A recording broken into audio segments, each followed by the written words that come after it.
Hello, everyone, and welcome back to the Weekly Win. My name is Ken, and I'm joined, as always, by my co host, Tim. Hello, everyone. And today, Tim was struck by a little inspiration to talk about something. And, I have some opinions too. I'll throw my 2 cents in there. I'm not shy about it. Today, we're going to be talking about kind of the role of dispensaries and the state overall, and kind of black market drug dealers, as it were. Tim, you want to go ahead and get us started on the whole premise? Sure. So this all started because a couple days ago, San Francisco had to move to delay its cannabis business tax in order to give legal dealers a chance against illegal dealers. And I was like, really? really? really?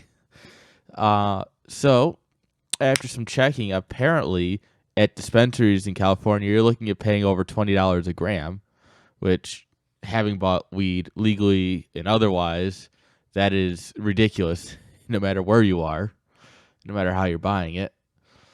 So the real question is, are dispensaries the right way to go in terms of legalization of marijuana? Ken, what are your thoughts? I guess I should throw it back to you real quick. Well, yeah, you mentioned San Francisco and how poorly they're they're doing this. Not to take a pot shot, but hey, it's there. I remember while we were in high school, going through our government class. I think we had to. Well, I don't think we were in the same class, but we had to talk about Colorado and how they were legalizing it and Yeah. taxes and how that would affect them and all that. And I remember somebody in that class made the argument that they would make a lot of money. And it turns out they were right. Yeah. Uh, Colorado as a state has generated something like 1.2, $1.6 billion, somewhere in that neighborhood, of taxes in cannabis. Some crazy amount. Yeah. That's like over the So, last 8, 9 years. That's impressive. there is something to be said about, you know, the state, possibly having a hand in this, not running state sponsored shops per se, because that's definitely not what I want. But, having some oversight and, allowing legal dispensaries to, uh, to sell, I guess, is the word I'm looking for. You Yeah. know, that's more what I'm looking for because it seems to work in Colorado.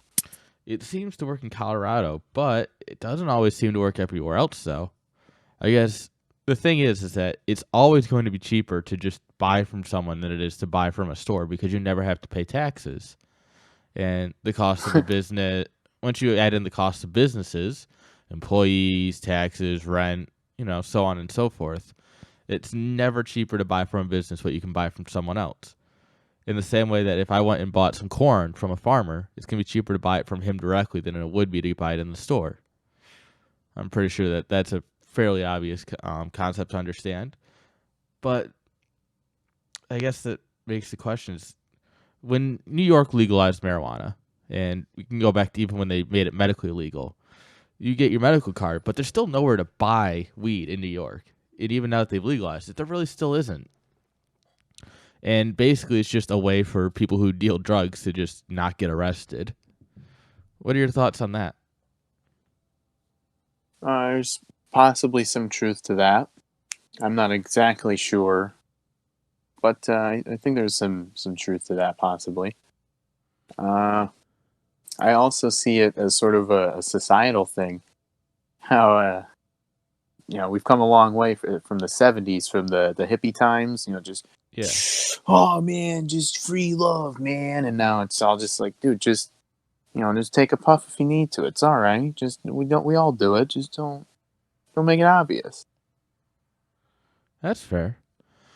And I guess I will argue here in favor of dispensaries for a moment and say that having the requisite shipping lanes and such, the requirements that come with selling something in a store, right?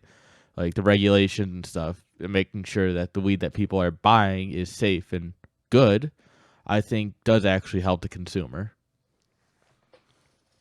That's a good point, and I'm always about the consumer getting the best quality for the best price. So I do like that idea very much. If I can, Mm-hmm. allow me to play the other side here. Of course. In addition to not paying the ridiculous taxes and kind of the huge markups that you would otherwise, if you find a certain guy and you keep purchasing from them, obviously you build up trust that you don't just get by walking into a dispensary and saying, "Yeah, I'll have this." It's Yeah. not the same level of trust. Oh, that's true. And I mean, after a while, you get discounts if you know the right people. If you're if you go high enough on the food chain. I mean, I know the people Yeah. that I used to buy from, great people. Everyone, I could get an ounce for 200 versus in California they're looking at 330 on average. Oh my gosh, they probably slapped like TM on the package there somewhere.